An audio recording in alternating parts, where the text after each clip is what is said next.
Would you say as well that passion alone won't guarantee success in a restaurant? I was born in Singapore. I grew Okay. up in Singapore. Yeah. And way back in the early 70s, Yeah. I mean, Singapore is developing and economy is getting better. At a young age, I do help out in the restaurant as well. So little things here and there, but the thing which you can help at a young age is in the kitchen. You depend on your people, right? So the biggest challenge is how to get competent staff who are willing to work with you and yet still produce that drive in the early stage when you first start a restaurant. What's your view of luck, right, when it comes to business? In this episode, I sit down with Anthony Say, a seasoned restaurateur, academic, and former CEO of JP Pepperdine Group, the company behind one of Singapore's most iconic food restaurant chains, that is Jack's Place. From growing up in a family that helped shape Singapore's sizzling dining scene, to leading a multi-brand restaurant group across Asia, and then making the bold decision to walk away from it all and restart his life in another country, Anthony's journey is nothing short of remarkable. This is a story of legacy, reinvention, and lifelong learning, and one that I found incredibly inspiring. Please enjoy this episode of The Way with Cheech Foo, featuring Anthony Say.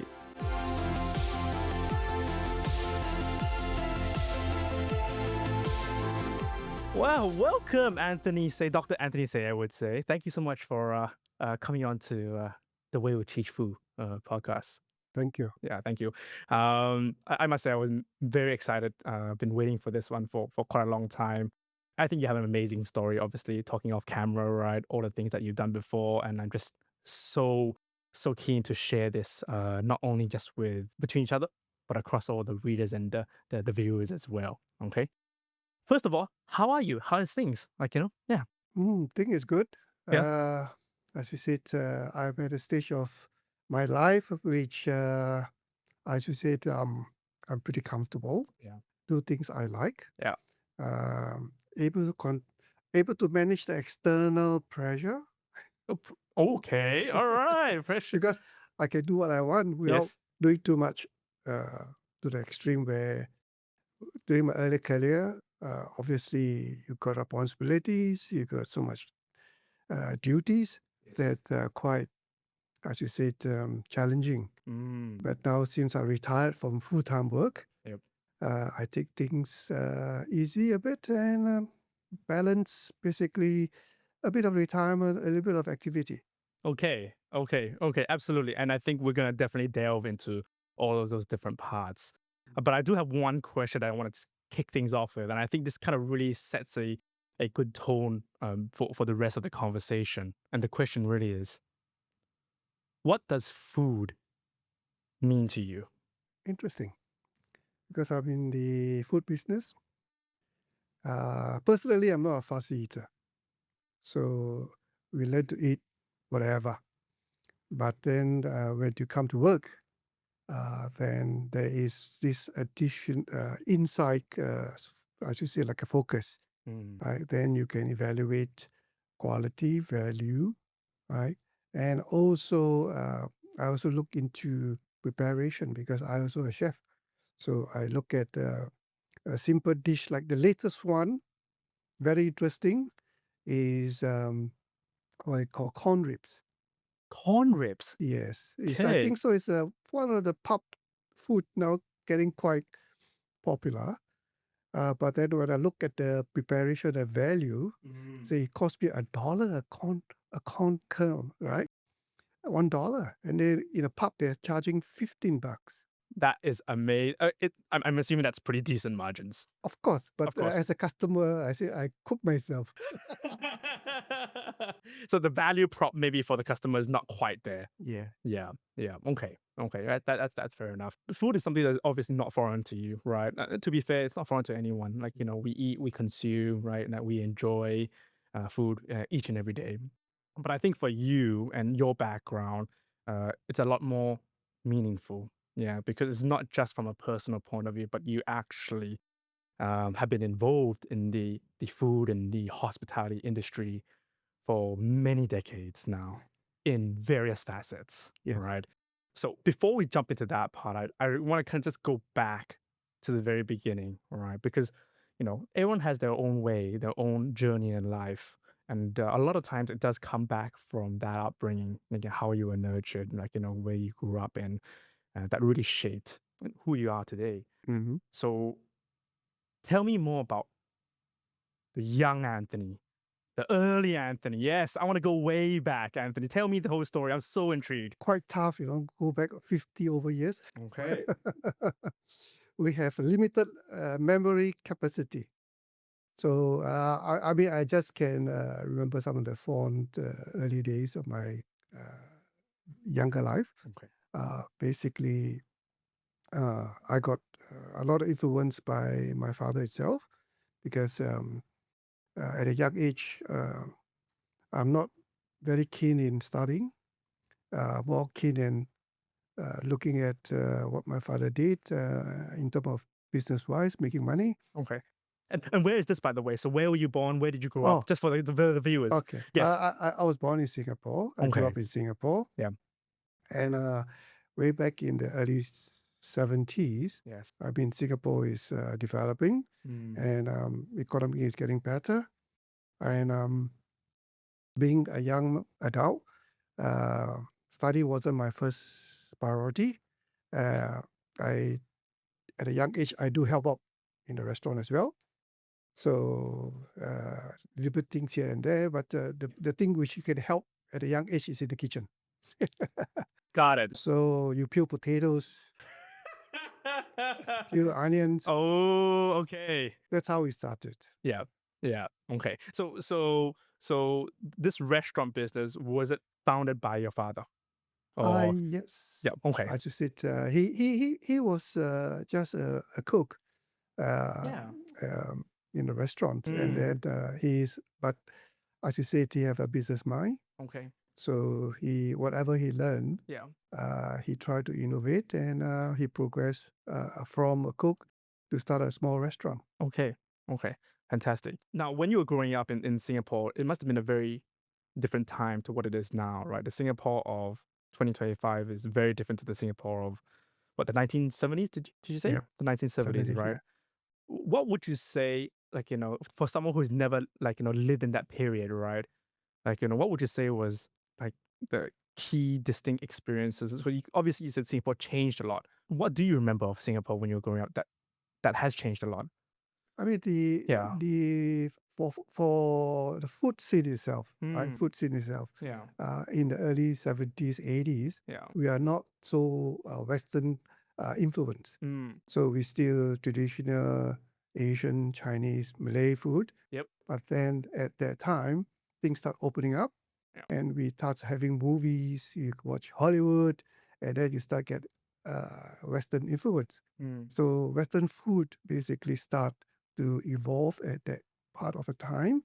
And when my father started it, I believe he have one. He started with value meal at what I call a set meal.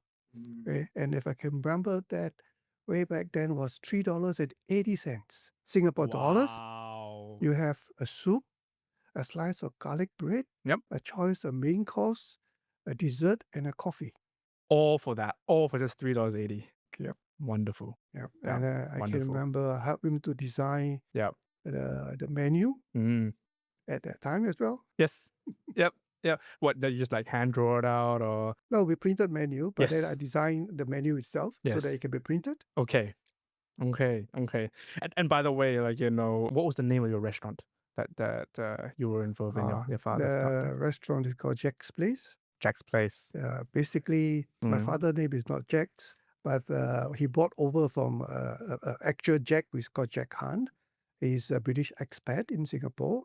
He started it first, and then after running for about a year and a half, he sold it to my father, and my father took over. Got it. Okay. Okay. Yeah, I was just about to ask, like, it's like, oh, that's a very interesting name. Okay. What year was that Jack's Place started? 1966. 1966. Okay. Okay. Now, I want to kind of delve into this particular aspect a little bit more, right? Because obviously, like, with culture and lineage, right, there's always a bit of a pattern. Now, for those who are outside of Southeast Asia, they might not be familiar with this, but for those who are within, right, what you tend to find is that obviously there's a lot of different dialects or regions of Chinese immigrants that come from China over the many years, Yes, right? So clearly you have like, the large majority of the population will be either Hokkien or Cantonese, right? And then you have other groups like the Teotios and also the Hainanese. Now, I believe that you are Hainanese. that's right. That's right. Okay. So can you share a little bit more, right? Because I think this is very interesting, right? Like how being Hainanese have shaped to actually allow Jack's Place to be the choice of business. Because from what I've heard, like, this kind of like a involvement in food, but also in Western food in particular, is not just unique to your family. In fact, it's something that runs across the Hainanese pub. I want to hear a little bit more about that. If you don't mind sharing that, I think it's very interesting. Okay. Anthony, please. Okay. Yeah. As you said, Yeah. most of the Hainanese, when they so-called immigrate from Hainan Island over to South Asia, they form clan, Yep. right? And that's where you call the brotherhoods, clanship, and help each other. Mm. And it's all started with one or two of them got job in the hotel, right? Some of them going to be a general manager, some of them going to be a chef. But then when they need staff, they try to look after the kingship. So Hainanese hire Hainanese cook, Hainanese manager hire Hainanese waiter. Mm. So in then, when the hotels mostly are Western concept.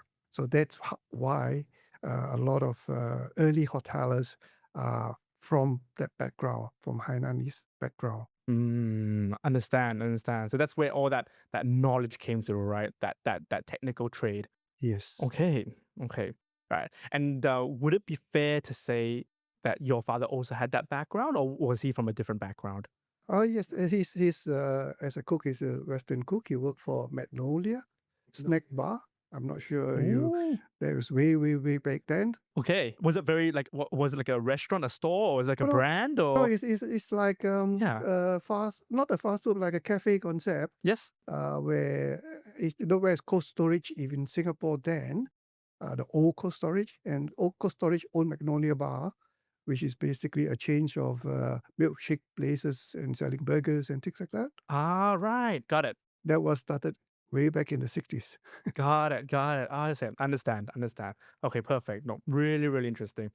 Okay, so while you're growing up, right, you got roped into your family, right? Free labor, peeling onions and potatoes, right? So then did you go to primary school and high school? Where did you study at the moment in Singapore at that time? Oh, Yeah. I did my primary school in Singapore Okay. and secondary school in Singapore. Yep. As I said, I wasn't quite interested in it, so finished Sec 4 and started go into more independent business, but then it was interrupted because of Singapore National Service. We got to serve 2 years. Ah. So during Okay. that 2 years times, I have to put my times. But fortunately, as you said, I have a flexible time during my national service.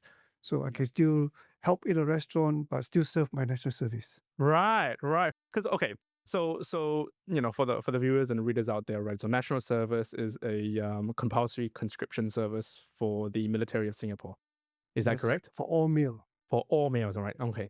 And obviously, there's a lot of different kind of aspects or regions of the military service that one can serve in. So can I ask you which area were you serving in? Do you remember? As you said, I was the taekwondo instructor or Uh, armed combat instructor. Armed combat instructor. Okay. Fair enough. That was my younger days. In the younger days.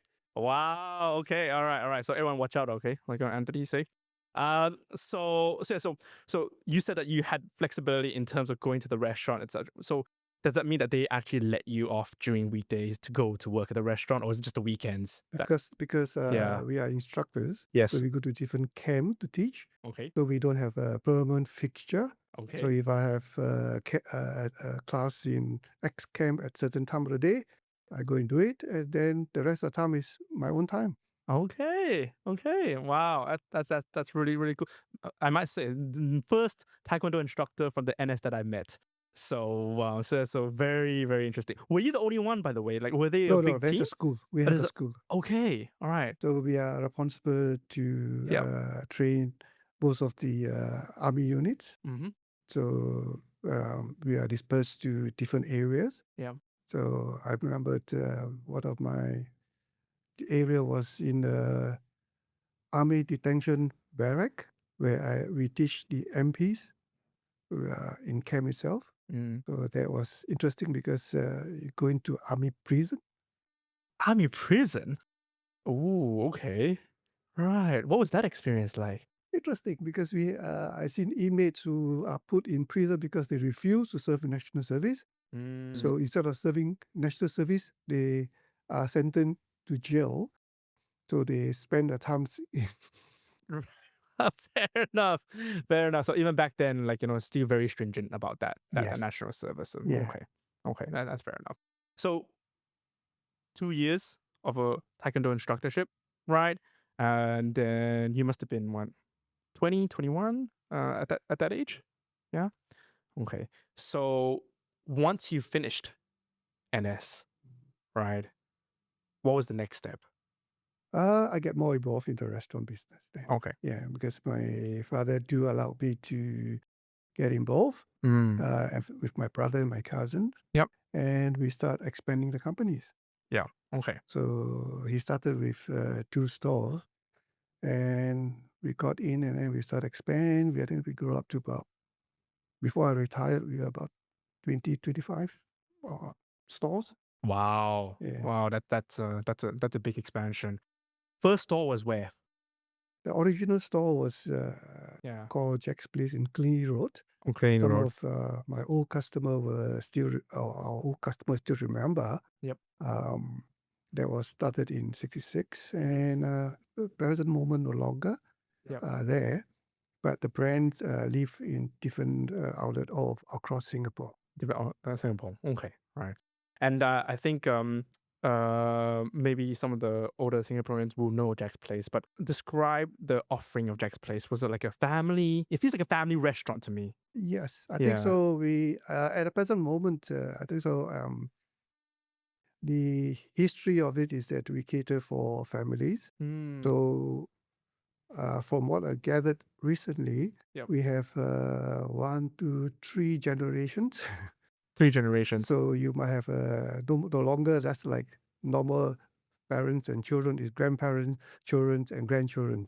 Wow. Okay. So they're bringing their grandparents and their children down as well. Yes. Okay. Okay. That's fantastic. And I think one of the most iconic things about Jack's Place is that color green. Oh yeah, the checkered green. The checkered green. Yeah. What is with the checkered green? How did that come about? That whole concept? Like, is it something that has always been from the very start, or something that just kind of came about through just? It started when my father took over Jack's Place. We didn't start with green. We Yep. started with red checkered or blue checkered. Sorry, not green, Yep. not red, blue checkered. Yep. Right, and it evolved after the years and years. Yeah. That we got green.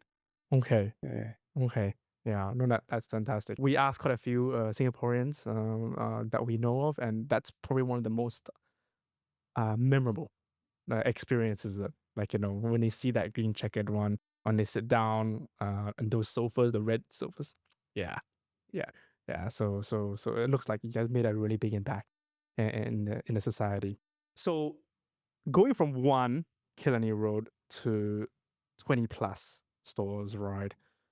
How was that journey like? How was it like opening multiple stores, right?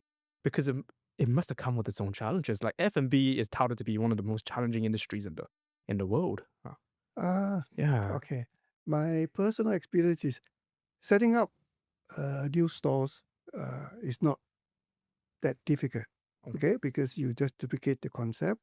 You already been doing it for a long time, so you put up in your kitchens, you design your kitchen, you design your seating capacities. That's all can be easily done. But maintaining the same consistent quality in terms of service, food, and atmosphere is ongoing challenge. Okay, That's where a lot of restaurateurs will understand or know about. You depend on your people, right? So the biggest challenge is how to get competent staff who are willing to work with you and yet still produce that drive in the early stage when you first start a restaurant. Mm. So that is, as I say, the most challenging part of running restaurants. Okay. Yeah. Okay. So it's the staff, the people, right? And how did you guys manage to retain and actually recruit all the staff members? Uh, that is in my early years. I mean, Singapore was, as you said, employment are not that strong. Mm. So we still got people who want to work. Yeah. Um, Treating them as part of the family is one of the strategy we use, right? And in my early years, I remember to be every Chinese New Year we will have what we call staff annual dinner. Staff annual dinner. Yes. Okay. You got to tell me more about this. So we will Yes. have all the staff. We close all the restaurant for one evening, Mm-hmm. and then all the staff will then gather together of different outlets, come together and be part of the family. But that was, I think, so one of the key component that ties staff down. I'm glad to say that even so, I'm no longer with the company. Yep. In my trip to Singapore, I can see staff who have been there for 30 years, 30 years. Wow. still working. Still working. Still working strong. Wow. Yeah. Now that's really a testament. Yeah, it's a testament to the ongoing commitment. Yeah. Yes. So yeah, so staff is great. So staff is important. How about location? Right, like selecting locations, right? Obviously, because F&B, right? There's so many spaces available, right? And I guess for Singapore, it's even more unique, right? Because like it's not a very large island, right? How does one go about kind of selecting locations for restaurants? Okay. Yeah. I mean, in my earlier days, Mm. right, we do by guts feeling, number one. Yep. Number two, we go by opportunities Opportunities. because rent is one of the key component in setting up restaurants in Singapore. So if, for my case, for instance, I give you one example, which is, I believe that is about 35, 40 years ago, when there's a big shopping center in east coast of Singapore called Parkway Parade. Yep. And when they first developed that building, their so-called marketing agent was our regular customer. So they want some insight into the need of restaurant when they set up a shopping mall. So I give them some input, Mm. and they find my input was useful, and they adopted it. And when they first opened the mall, they offered me a space in the mall itself. I declined. You Why? declined. Yeah, we declined. Okay. Partly because at the time, it's very competitive, the rent is high, and we said no. Then after a couple of years, when the mall is running, it basically one operator which been paid a rent at the market rate, run it for 1.5 years, and just close shop. Couldn't keep up. Couldn't keep up. So fortunately, my relationship with the so-called listing agent is still good. And one of my so-called distant cousins actually went to auction, because when he went past, the landlord auctioned out whatever equipment in the premises itself. Mm. So he auctioned it out. One of my cousin got it, and I thought, all right, it's interesting. The equipments are all there. People who bought it, I know. I know the landlord. The market now is bad. So what do you do? So I went to the housing agent, said, look, I'm interested in the place now. What special rate can you give me? All right. And then I go to my cousins. How much you pay for it? I top up X dollars. And he sold whatever equipment. He don't have to move it. He just cross by handshake. He makes some money. And we set up a restaurant at a very low so-called investment cost. Mm. So that restaurant, if I believe, was running until last year. Until last year. Yes, up to last year, where the landlords increased the rent to, we said so. I said, my sibling said no. Yep. But fortunately, they had a vacant that location on the ground floor, and they were able to find an alternate space within the mall itself Oh, that's on fantastic. the level 4. On a level So 4. they still continue the business there for the last 40 years. I think. Wow. Wow. Okay, so that's certainly a story, right? Like, so you're saying that that opportunity presented itself, and then at that time you were prepared, right, to seize that opportunity as well, Yes, at right? a much lower risk. At a much more risk. Yeah. Yeah. I mean, that kind of also speaks to, like, some people would say, "Oh, Anthony, like, weren't you just lucky? Like, isn't just all luck, right?" What's your view of luck, right? When it comes to business. I should say Yeah. there is certain level of luck as well in any business Mm. because luck is linked towards timing. Okay, so a lot of people thought that luck is luck. No, luck is timing. Mm. Because as I said, if I went in when they first offered me that space in that new mall, I might not make it. Might not Somebody else, survive. Yeah. somebody else have tried, Yep. and I went in the second time. Okay, Mm. at a lower risk, at a lower cost, with a certainty of what's happening within the mall itself. So that, as I said, my timing was good. Timing was good. So timing is really important. Yeah. Yeah, timing is really important. At that time, like, what was your role in Jack's Place? Like, were you in charge of a specific division, or were you groomed to become the head of Jack's Place? Uh, Yeah. I should say, as any family business, right? We do not have any structure. Okay, uh, Yes, please it started as tell me more. Yeah. my father started it, and he said that he's making money. Yeah. He's happy with it. There's no structure.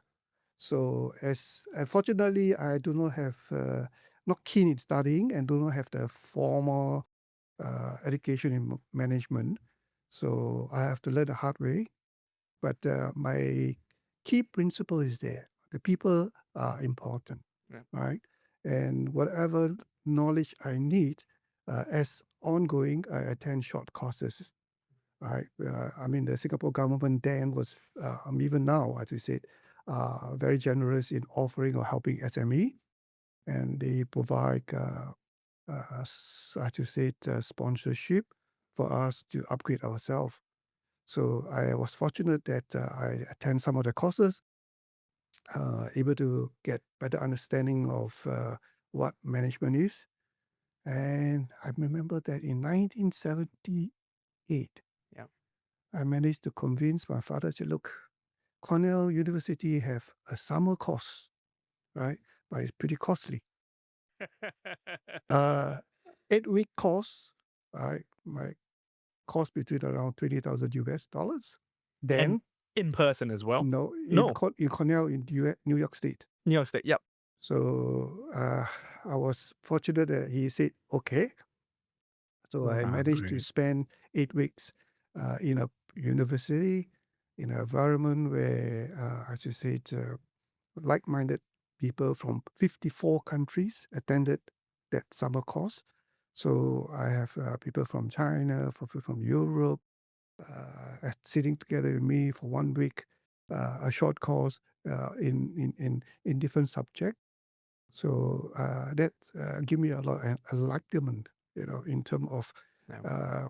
what to do in terms of formulating a proper companies. So I start initiating some central you call it HQ, where we have HR, we have marketing, we have so-called accounting departments. So start slowly developing into as you said, a proper organization. Okay. Okay.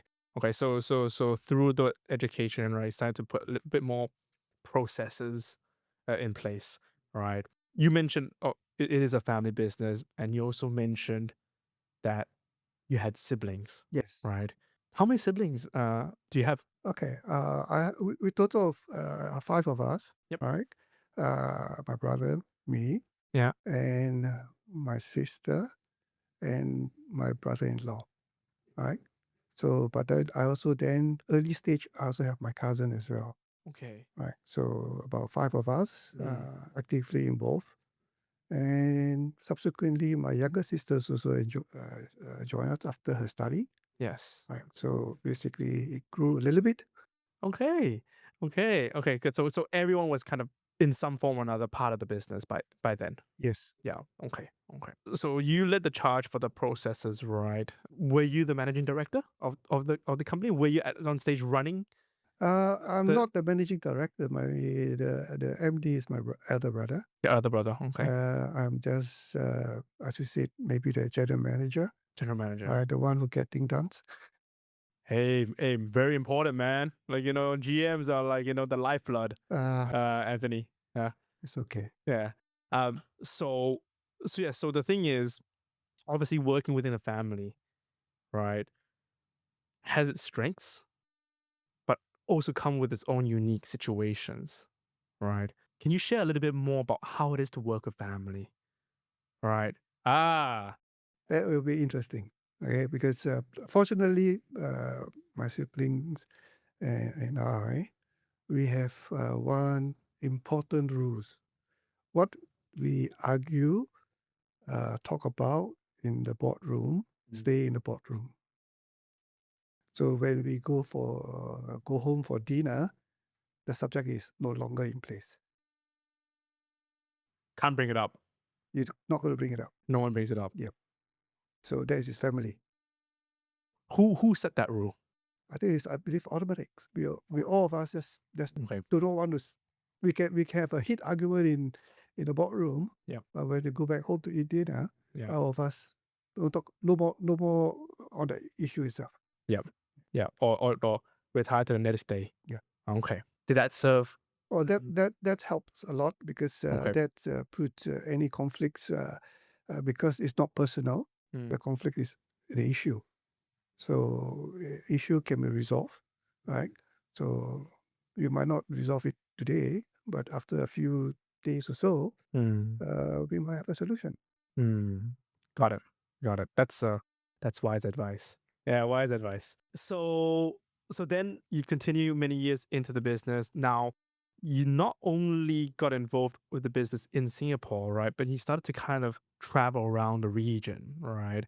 Around Asia as well. So tell me a little bit more about your involvement in other countries, Anthony. Yeah. Okay. I Mm. mean, as young and as you said, with all the energy and hungry, Yes. with what I know then, of course, we see markets, Singapore market being small. Yeah. And actually, I remembered I started the first expansion overseas was in Sydney. You mean Jack's place? Yes. I did not And know I just that. visited the same location last week. Ooh, okay. Whereabouts in Sydney? Is that? It was open not too long. We opened it way back in 1988. Yeah. And it's at the end of High Park. It's called Connaught Building, I believe. Is it? But it's in the like in the basement, half basement. Where is below the road level. Mm-hmm. And again, going there as a young man for blood, work in Singapore, work anywhere else. Bring that spirit, right? Yeah, that's how we started. Okay. All right. But unfortunately, it's not that. As you said, we learned the hard way. Okay. So the Sydney was a learning lesson Yes. for you. Okay. In what way did Sydney I mean, kind of? it's different lifestyle, and because it worked in Singapore because it was the Singapore environment, that's the Singaporean lifestyle. But when it comes to Australia, they are totally different lifestyle, different culture, and then you try to bring something that work in one culture and try to introduce it, knowing it as it's Western food, but no. It was the food itself, or was it the way that you package it, like that, the kind of like I believe it's the total package total itself. package? Yeah. Yeah. Yeah. Okay. How long was that running for? That particular location? I don't quite remember, but I think we ran it for around 2 years. Oh, 2 years. Yeah. Okay. Okay. So that was the Sydney part, right? I mean, experiments, right? You gotta try. You gotta try. That's what in life I say, right? You always have to try. If you don't try, you don't know, Yeah. right? So after Sydney, right? Where else did you start to? We go back to Singapore. I Yep. mean, we're still in Singapore, concentrated in Singapore. Mm-hmm. During my time, we do expand to Malaysia. Uh, we also expand into, I didn't expand to China because my younger sister did that. And then Okay. because in 1991, I decided to immigrate, right? Okay. So I brought my young family then to Australia, Perth. And that time, I was basically like fly in, fly out From Singapore to to Perth. Perth. Okay. Yeah. Yeah. Great. So my kids basically grew up here. Yeah. And then I was traveling up and down and Mm. helping out, still running the business because it's a family business. So Yes. even so, I'm not the only one there. So things can still be managed. Mm. Then the year, I believe, around 2000 or so, when the kids are a little bit more hard to handle, they are all growing up at a certain age and they need both parents to be around, then I decided not to travel, Mm. just stay on as a so-called director of the company where my siblings are still running it. Yeah. And I start to do some venture into Australia itself. Okay. Okay. All right. Now, before we go to that, Anthony, the ventures, what made you want to step back? Like, I mean, it seems from me that everything is going well. Like, despite these experiments, right? It seems that the brand is strong, right? Why did you decide to step back? Partly, basically, Yeah. lifestyle itself. I mean, basically, Singapore is luxurious, good environment to live in. I should say I was very comfortable. But then when I start looking at my children, they are young. Do I want them to grow up in the same environment as I am? Because I was started not, I should say, luxurious yet. But then they reach a stage where, they are much more comfortable. So one of the reasons I felt, no, maybe time for me to move. Also, basically, my family can manage as well. And I got my blessing from my father that Mm. I can go. So we came to Australia and we all, as you said, any other families, only my two boys and my wife, Yep. we try to make or have the same hunger as what I have in Singapore to do something on my own here. Okay. I love it. I love it. I get it. I get it. Okay. So, what year was that when you moved over Australia. to So I Perth? was Yeah. 1991. Okay. 1991. Okay. And any reason why Perth? All right. Why did you decide to come to Perth of all Because cities? Yeah. remember, Mm. Mm. we started a restaurant in Sydney. I spent about 7 months or 8 months living in Sydney itself, and then Sydney already like Singapore. Getting a bit too Yes, busy. it's already busy. Very Like the busy. present Yeah. moment, I just got back from Sydney. It's Oh still my. very busy. It's too big. So, Yeah. as you said, we like the slower pace of life.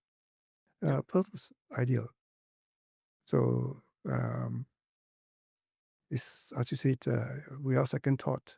Perth would be the place which I was settled out. So, young man still got hunger in me, came to Australia. Okay. Okay, that's great. And for the record, right, Perth is an amazing city, I must say. So I think a lot of people just don't understand how beautiful it is. And recommend everyone come here. Okay, so you come here, right, and then you look at some new ventures of your own starting, Hmm. right? Walk me through some of those experiences that you've done, because I know you've done quite a few interesting projects in Perth. Okay. Yes. I have, I started one. restaurant called Singapore Garden Restaurants up in Bateman, way back in the 90s. Singaporean food. Right. Again, that don't last long Yep. because I fly out and depend on other people to manage it. Didn't do well. And then let me see. As I said, it's quite some time back. So Testing your memory. I also uh, got into a business venture with a group of Singaporeans which own the Lombardos in Fremantle. Lombardos. If you can remember Oh. that. No, please tell me I don't remember Lombardos. Showing my age. Okay, Uh, Lombardos is where the present Little Creature is. Right. right. So basically, then was a big complex with quite a Yes. number of F&B outlets. One of the friend of ours introduced me to the main shareholders, and because my background is F&B, he then let me run the operation. So that was the early stage. Yep. And again, after a few years of running, the so-called the company decided to sell the business. The entire. That's the setup itself. So I have to exit. Yep. So then I went into again friends, got into travel agency. I used to manage. My wife and me used to manage the Jet Set Travel in Gardenia. Jet set travel. Jet Set used to be a chain, just like what is that Australian? Like flight Yep, center? it's something like Flight Center. Got It's it. that was Got it. early, but now it's no longer in the Yep. market. That is my agency business, and finally So fascinating. I went into development. Those Perth audience were remembered where Leach Highway and North Lake Road, where all the car yard is. There is a place called Hume Court. And at the present moment, there's quite a number of Asian restaurants there. And it's not my total development. I only developed the plot of land next to the petrol station. Yes. Which present moment, I think so, Nishi Japanese restaurant is situated. Right, that was designed and built by me way back in year 2000. Wow. I did not know that. That's crazy. So Wow. So before then, right, it was literally just car yards. no, before land Like that. it Yeah. What was was it? industrial land, factory land, or something like that. So there's this developer bought the land and subdivided. So I already bought that piece of land next to the petrol station, and next to my plot will be the Yiseng Chinese Oriental supermarket, right? Yep. Popular. Yes. So Yiseng and me was the first Asian setup that got into that area itself. And Yiseng is still running. I no longer get involvement. But they are good because they are still family business.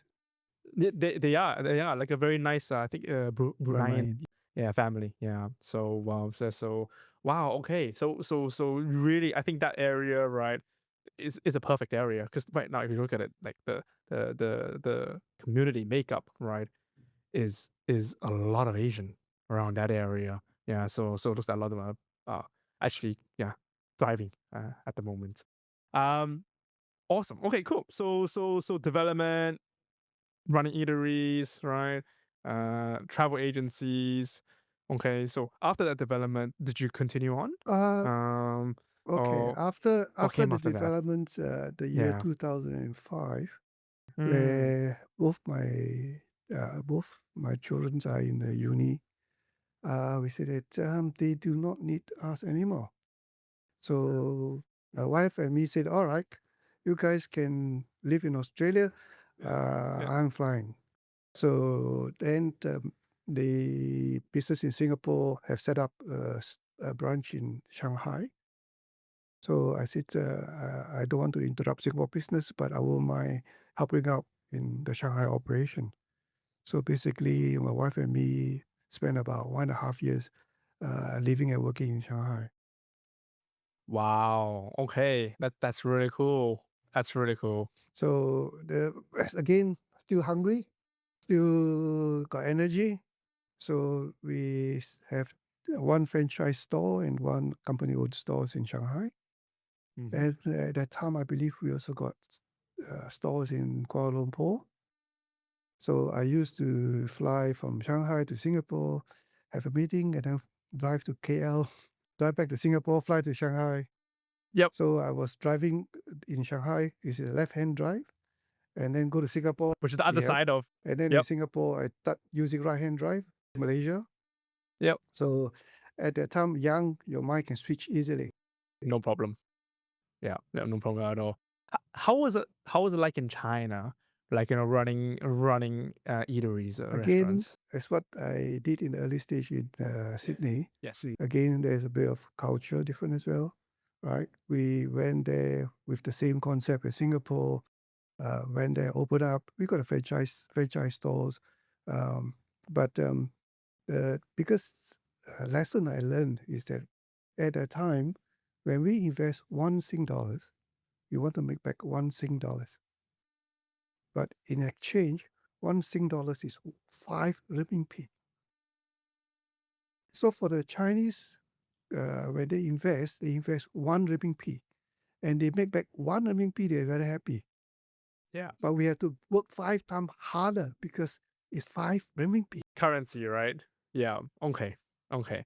How about the culture though? The behavior towards restaurants. Like, did that have an effect on how you had to, I don't know, change or modify your operation of Operation-wise, Jack's Place? not that bad because at that time, the year Yeah. 2005, China is just like early Singapore when I first mentioned back in the 70s, 80s. They're also getting Western influence. And actually, Western restaurants do very well at that time.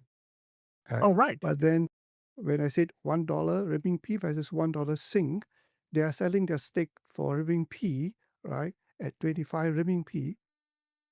And we got to sell it at 25 Sing dollars. 5,000 things. Yeah. Yeah. That Understandable. is where the biggest challenge is. There is big demand, right, in Yeah. terms of Western food, but the price mechanic, Yeah. which we invest in, don't work to our favor. Okay. Okay. I mean, like, so obviously, like, the final price is lower, but like, would you say like the supply chain also reflects that, like the costs of running it? Um, Like, was it sustainable? Like, okay, yeah. the at that time, way back 2005, it's not so much. It's on the, you see, because we are specialized in beef, right? So we got to buy imported beef, and when imported beef, China got tariff, and cost high, because the cost is high, and we are trying to do what I call casual dining, right? When I look at casual dining in China, is different then, because casual dining in price range, right? The difference between different range can be only 5 renminbi. Really? Yes, So at that time, okay. right? So if you go into a restaurant and say you spend $25, you got this standard. You got spend $30, you got this standard. You spend $35, you got another standard of casual restaurant. Interesting. So Wow. that is the hard lessons we learned in the early stage, because there at that time not many so-called Singapore brand restaurant going to China. Mm-hmm. Mm-hmm. Mm-hmm.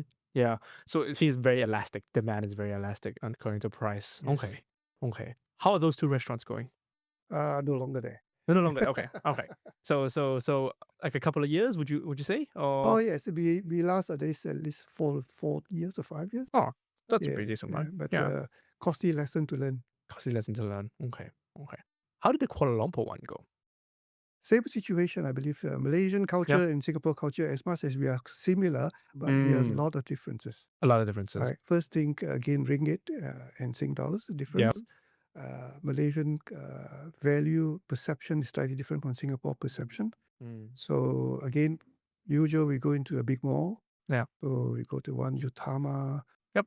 Sunway City. Sunway City. So those places are the in place. Yep. So obviously the rental is high. But again, pricing mechanic, again, we go to 1 Sing dollars, they invest 1 ringgit. Similar story. Yeah. Similar story. Yeah. So we have to learn. Yeah. Yeah. And how important is learning when like when it comes to running businesses, right?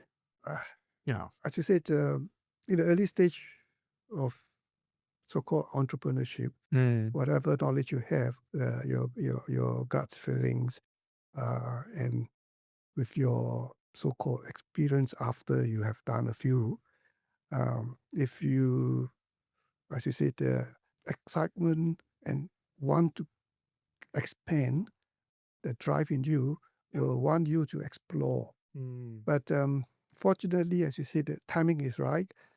You make you set up 10 new ventures, and you are fortunate you get 6 that work. It's not too bad already. Yep. Yeah. So sometimes it's also kind of just writing it out as well as the numbers, right? So you won't expect everything to work out as an entrepreneur. Would you say that? Definitely, right? Okay. Okay. So you run the Shanghai operations, China operations, right? And then after that, did you come back to Perth? Now I remain in Singapore, You were in Singapore. so I spent 2006 up to 2014. Okay, then I was in Singapore. They restructure the company again and manage it. And then that time I have my first grandchild. Oh, oh, very cute. Very All cute. right. Congratulations. Yeah. At that time I said, okay, I mean, it's quite tiring as well. We are running about, um, we got multi-brand. So store, we managed around 28 stores or 30 stores. I can't remember exactly. And it's actually catching up with me.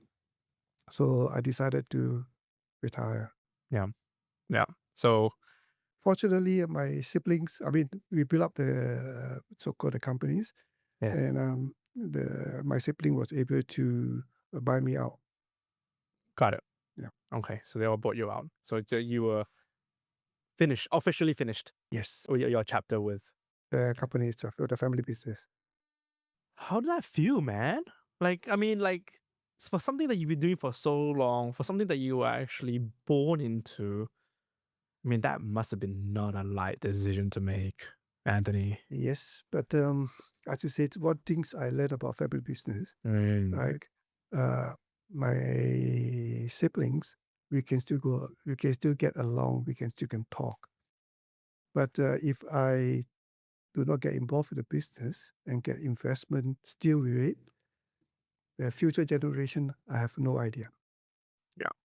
Right. So what we built for the last many, many years, right?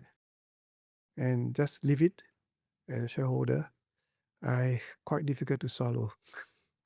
So at that time, when you, as any entrepreneur, right, you build a business, you reach a certain point, you see people sold it, right, uh, to bigger companies. Yep. So I have the same frame of mind. I was able to cash out, and instead of depending on what I built on, whatever fund I have, I was able to manage my own fund from retirement. So I have less, as you say, dependent on others. Mm. I still depend on myself to manage my own fund. Yes, it's of course, but that comes from within, right? Like not externally anymore.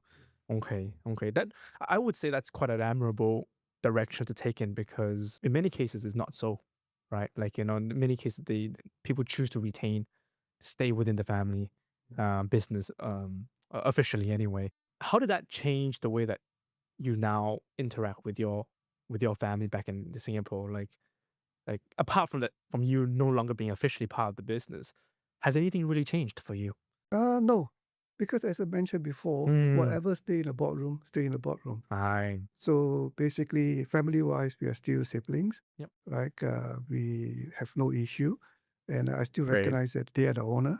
I'm no longer, but I'm glad I have this opportunity to basically live a different lifestyle. Hmm. Yeah. And do you look back on your time quite fondly? Like obviously you spent so many time with Jack's place. Yes, of course. I Yeah. mean, there's as I said, we still got staff that doing my time work with me, and currently is still working. Mm. Absolutely. Yeah. No, no, that definitely.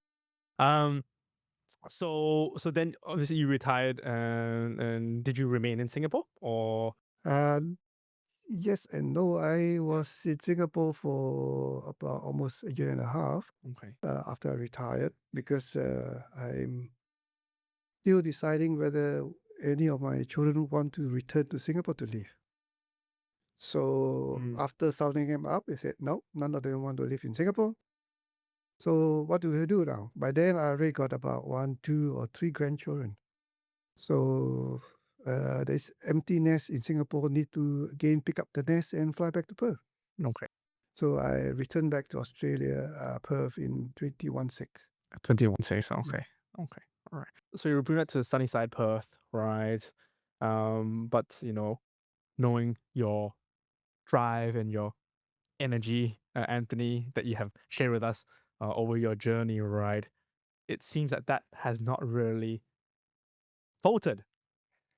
In fact, right, you kind of taken that energy, right, to a different direction.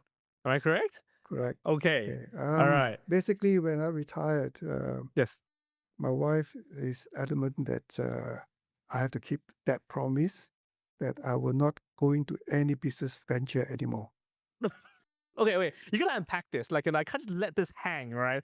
You gotta unpack that. What, like, why did your wife say that? Is it because of like? Yeah, tell me why. I mean, business venture, especially in Australia, she also get involved as well, I see. right? So when she retired, she said, no, I'm not going to do anything. So one of the things that when you retired, you used to wake up and you have issue, right? Mm. That drive you in the morning. Unfortunately, when you retired, there's no more business issue to drive you in the morning. Yep. So being me myself, I need something to drive to keep me going. So I decided that at that younger age, my younger self, not interested in studying. Mm. When I was doing my early career, I got knowledge which I do not have. I need to take time off to do short courses. Mm. So we learned the hard way. And I said, maybe there's a time for me to go back to school. So when I retired in Singapore at 1-4, I actually tried to inquire about mature student enrollment. Mm. Unfortunately, Singapore don't have such uh, so-called pathway available. So fortunately, because I'm Australian PR then, uh, I was able to enroll into Open University Australia. So I do about a year of online uh, uni units, right? Which interesting because I've not studied, so not formally. So This is your basically, first time at tertiary education, right? yes. So Yeah. I learn everything online, so I get exposure to the new technology. So I attend lecture online. It's amazing. I do group discussion online, Yeah. but the exam were in person. Okay. So I gone through, I think it was 7 units or six units of university units. Yep. So because I managed to pass through all these units, and when I returned to Australia in 2016, I was able to get a credit to get into the uni because Australia do have pathway for mature student. Mm. By then, when I went to uni, I was already 56 years old. Spring chicken, Anthony. Spring chicken, huh? So I have classmates who are 18 years old. Yeah. Were they a little bit surprised, like when you showed up, or No, I mean, I mean, as you said, they respect me for my age and I respect them, and we work pretty well together. Yeah, so I spent my undergraduate years in Curtin, working with young people, and as I said, I enjoy it because especially the group project, where we work with young people, they have different minds. They respect my maturity as well. So at the end of the day, we got good marks. fantastic. Fantastic. And of course, all that experience, right, you can just share, right, within that group of students. What did you study, by the way? I Uh, did Bachelor of Commerce, mm, major in management and marketing. management marketing. Yeah. Okay. All right. Fantastic. Um, so that was what for what 2 3 years? How long were you? I did because I got the exemption of some units, Yes, so I finished that in 2 years. and 2 years. Okay. And with that degree, fortunately to one of my church friend, managed to introduce me to my very good supervisor. Yep. So because I was keen to do research work in the restaurant industry, Yeah. right? But experience is experience. But having the credential, right, to able to do research, uh, make that research more, as you say, it's useful. So um, I embarked on after my undergraduate. I embarked on a honor study, but focusing on research. So my study is more like honor by research. Honors by research. So I have a couple of units to attend, Yep. and then I got a small thesis to write. So I managed to finish that in consider as a year because I took half a year break to go for my 45th anniversary. 45th anniversary. Yeah. Oh. So and take a break and then finish my honor degree. Mm. And fortunately, I finished it with a good grade at first class honor. First class honors. And my Awesome. supervisor said, Anthony, why don't you go now for PhD? So the same supervisor, Yes. he worked with me, and I managed to finish my thesis at the end of 2024. So I'm finished. I confess, I got my PhD in March this year. And much this year. Yeah, Congratulations. thank you. Wow. Wow. And what was your PhD in? Like, can you share a little bit more? I did what they call a research on uh, a scale to measure Yeah. off-premise dining experience with third-party food delivery. Yeah. Because, as you said, my timing is right again. Because when I first started to do my thesis, it was the year 2000. Yeah. And COVID hit. No restaurant is allowed to open. Only source of restaurant meal is via third-party food delivery. So I have Perfect. whole Australia and Singapore Yeah. panel of people who have to experience it if they want restaurant meal. So By force. Yeah. so so fortunately, I managed to get my data, Yep. compile my data, analyze it, and then complete my thesis. Wow. Okay. No, that was really great timing. Like, fantastic timing, I would say. And I guess, like, it stems from this kind of, I guess, desire to understand the restaurant culture, but also, would you say it's also a bit of giving back? Because you have so much knowledge, right? You shared, before off camera that is something that you wish to do to kind of give back. Can you share a little bit more about Okay. that kind of As I thesis? said, Yes. first, I would like to do Yeah. research. Yeah. So during my time, my younger days, Mm. I never heard of anything about academic involved in restaurant industry. And at the present moment, being academic myself, I read a lot of academic journal, a lot of research on restaurants. But then being a practitioner before, I couldn't see that the link. The link is very weak. So being ex practitioner in the restaurant industry and now being academic, as you said, I'm trying to do research work that can have a real life impact to the industry itself. Yeah. Right. So before I embark on any research work, I want to find out what is needed within the industry. Right. Then can work with the industry and develop my research, and basically, practically, they can use it. Academically wise, I can then publish it. So that's one of giving back. Second giving back is, as I said, I retired. Fortunately, I manage my own fund. And by giving back is helping out SME restaurant, which they feel that, you know, I'm not taking away your business. No, absolutely not. Absolutely. I would like to give, I don't like to use the word consultant, but I would like to give advice because during my time, I'm reached a stage where I hope I have a mentor, right, who understand my business, my position, to guide me to further expand my business.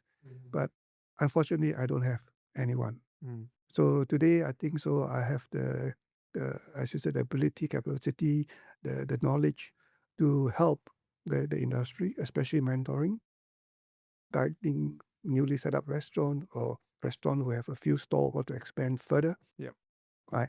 And because I've gone through the hard way, and now I have learned something. I always say it's called a crystal ball. Okay. Okay. Why the crystal ball? Because in Yep. marketing research, we do prediction. Okay? We do study and we predict. So it's exactly like a crystal ball, right? So you go into the market, you analyze what is happening, and you say, okay. So as I mentioned earlier, as an entrepreneur, you try 10 venture and you got 6, you're pretty happy.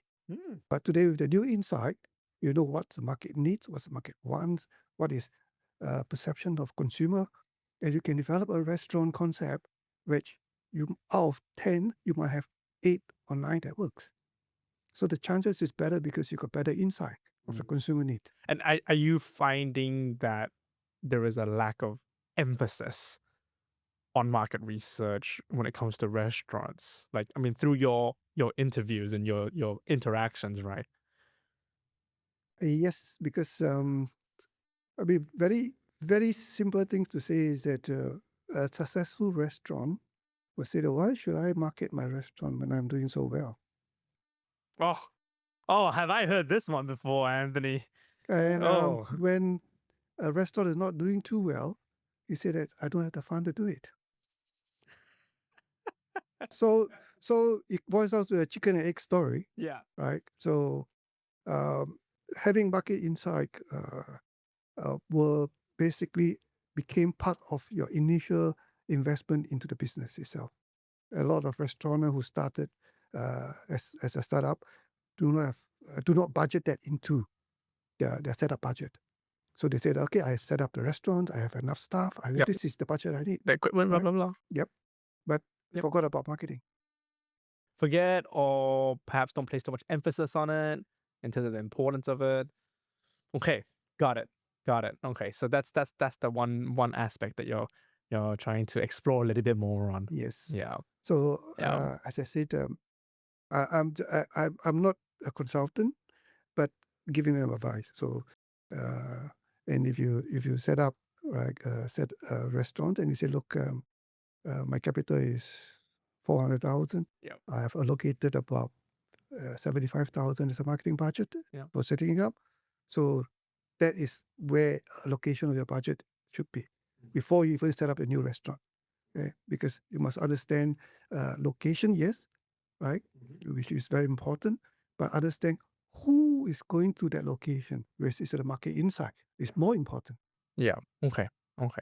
So if there was someone, let's say for example, a restaurateur owner that is actually listening to the podcast, watching this podcast, what would you say are some, maybe some key takeaways, right?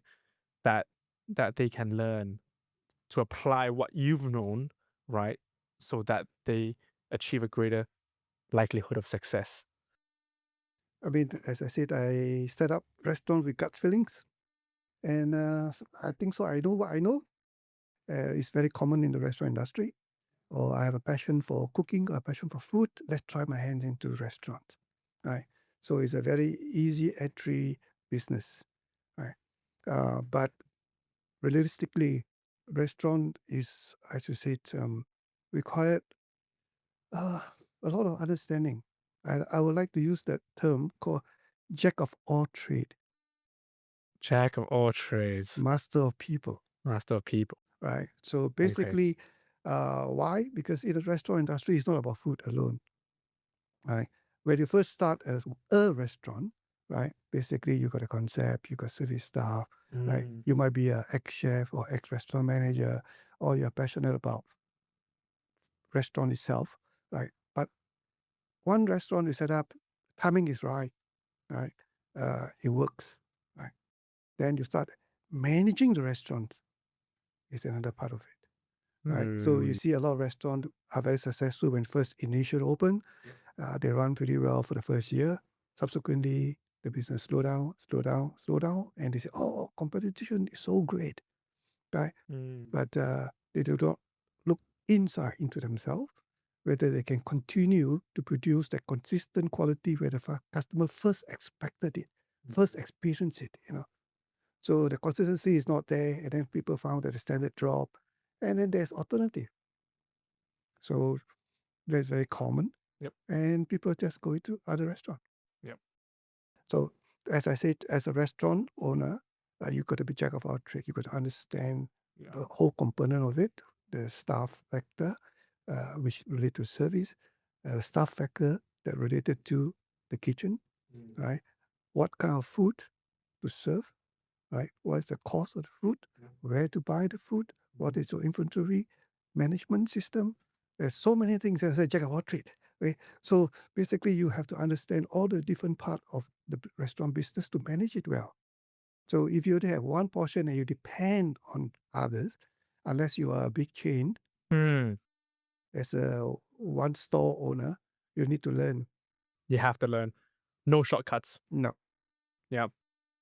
Would you say as well that passion alone won't guarantee success in a restaurant? Passion is a drive, Mm. right? Your hard work and your wanting to learn, right, is the one to make it success. Right? The passion is good. It's a drive, right? But without the rest, it might not be, the outcome might not be that great. Talk about passion and drive, right? Particularly as a business owner, right? Usually this journey is not taken alone, right? Now, you mentioned something very early, though. I didn't want to interrupt then, but when you mentioned about your 45th anniversary with your wife, it feels like you and your wife are a really tight knit, like, strong team. Can you share a little bit more about how important she is to your journey, right? Of being who you are today? You're married, right? Yes. To sustain a relationship, as you said, for me, my wife and myself, we communicate. The key thing that hold us together is that we have our differences. And I always tell her, I will not, I cannot change. I cannot change, right? But we can adapt. Okay, so the old self is still there, but we can adapt. And because we communicate, we can try to understand each other and find ways that, as you said, adapt to each other bad habit, as you said. Absolutely. Because sometimes some things are quite like, I say like, almost inbuilt, right? Like, maybe very difficult to rewire, right? The rewiring process is always an ongoing journey, right? Um, to be able to come together, right? I mean, people use the word compromise. I feel that that word is like, it has like a kind of a slightly kind of like, I don't really want to do it, but I want to do it. I think I prefer your word better. I think the adapt word is much more suitable. Yeah. Yes. Yeah. Yeah. No. As you said, all these years, I think sometimes we say that, hey, you become more like me when you talk about Hey. adaptation. Yeah. It's actually true. Like sometimes you mirror the how do you say, the mannerisms or the behavior of your other party, right? Um, no, I totally get it. Like, and the thing is, especially if your other partner is not an entrepreneur, right? Like, like say for example, my wife, right? She works in the medical field, and we live very different business lives, if that makes Yes. sense. And then yeah, I can tell you there's a lot of discussions because like they're thinking, oh, why are you working so much on the weekends? Like, we can't go out anymore. And it's like, oh, why can't we do this? We can do that. So many things. So many things. So many things. No, definitely wise words. Thank you so much, Anthony. No, it's my pleasure. Yeah. Yeah, thank you so much for sharing, your journey and your way in life. If you were to leave some parting words, right, for someone who's looking to enter the the food and hospitality industry, what would it be? Ah, be prepared, right? Be prepared. It's not a easy industry to get into. Mm, As I mentioned, jack of all trades, meaning that you have to actually sit. As much as your passion might be only on food as a chef, or your passion is you like hospitality, but then you need to learn the other rope as well. Okay? And it's not hard things about learning. You can learn the hard way, so you can learn by the easy way by attending short courses yep. on hospitality, get some understanding of what you are going to do. And with that expectation, I think you were able to handle it much better. Mm. Right. So I think that's the the main words I just said. Well, no, definitely well spoken, Anthony. So thank you so much again. And also before we go, right, is there anywhere online that people can reach out to you for, say, for example, opportunities, regarding that market advice, how Uh, to connect with you? I have my Yes. LinkedIn account, Okay. like Yep. under Dr. Anthony Say, and you can just follow me. And I don't post that much, Yep. but if I do come across something interesting, Yeah. which I might think about it and then write a post about. Okay. Okay. So we'll put that in the show notes as well, so people can follow that link to your LinkedIn profile. So yeah, so again, really appreciate you having here, right? And for all the viewers and the listeners reaching out, thank you so much for your time. You've been here with the Way with Cheech Foo, and we look forward to seeing you at the next episode. So thank you so much. Thank you.